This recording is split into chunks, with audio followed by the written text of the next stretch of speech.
Ndabaramutsa bene data, ndabaramutsa mu gitondo kandi mbifuriza amahoro y'Imana. Uyu munsi ni Imana yashyize ngo twishime tunezerwe kandi tunezerwe muri yo.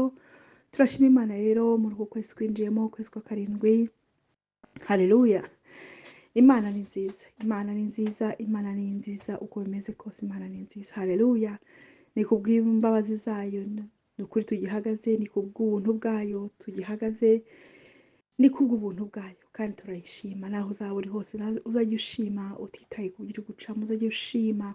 Haleluya, utitaye ku byo wumva, ibyo ubona hirya no hino mu mahanga, hirya no hino byacicikanye hirya no hino, ntibikajye bikubuza gushima. Hari ikintu Imana yagiye kuvugaho, hari icyo Imana yanjye yamvuzeho, kandi tumaze igihe tuvuga ngo ijambo rivuga ngo nta jambo Imana ivuga ngo rihere. Haleluya, haleluya bene data. Icyo yavuze ku buzima bwanjye nta muntu wagihagarika uretse njyewe ubwanjye, cyangwa se wowe uretse wowe ubwawe. Icyo tugomba gukora nk'abakristo ni ukwemeranya.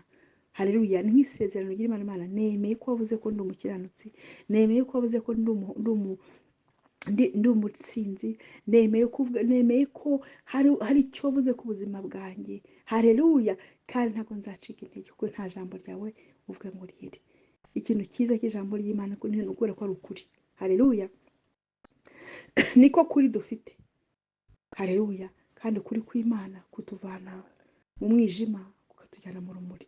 Ukuri kw'Imana kutuvana mu rupfu rukaduha ubuzima. Haleluya, ukuri kw'Imana kutuvana mu burwayi uko kuri kukaduha ubuzima buzira umuze, kuko niko kuri. Haleluya, haleluya. Biravuga ngo tuzamenya ukuri kandi ukuri niko kuzatwatura.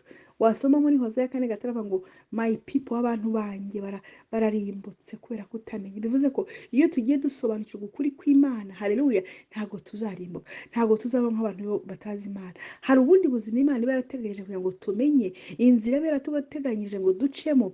Nta handi ibyo byose byaba twatwabimenye uretse mu kuri kw'Imana kuko ijambo ryayo. Reka tugume mu ijambo muri uku kwezi winjiyemo. Ukunda ijambo kurushaho gukunda ijambo, ryumva uryiga, ufata umwanya. Nanjye ubwanjye hari Imana iduha izo mbaraga, iduha ubwo buntu kugira ngo ni ukuri tumenye ijambo ryayo, kuko uri kwayo kurusha uko twakumenye. Niho tuzisobanukirwa, niho tuzasobanurwa abo turi bo, niho tuzanasobanukirwa uyu mwami Kristo twakiriye, niho tuzasobanukirwa haleluya ubuzima bwa Kristo muri twebwe, niho tuzasobanurwa ibintu byinshi kugira ngo tubeho ubuzima Imana yavuze ko tuzabaho. Haleluya, ni gahunda tugiye kwiha, cyangwa se nawe wihe nanjye nyihe. Vuga uti Imana, hari igihe natakaje, nararangaye, hari ibyampugije. Haleluya, mu mezi yashize, ariko nanone ndashaka kumenya bundi bushyashya. Hari urundi rwego nshaka ko ungezamo mu kugira ngo umenye uwo ari we, bwo gusabana nawe. Haleluya, ibi byose bigomba kuba our heart desire.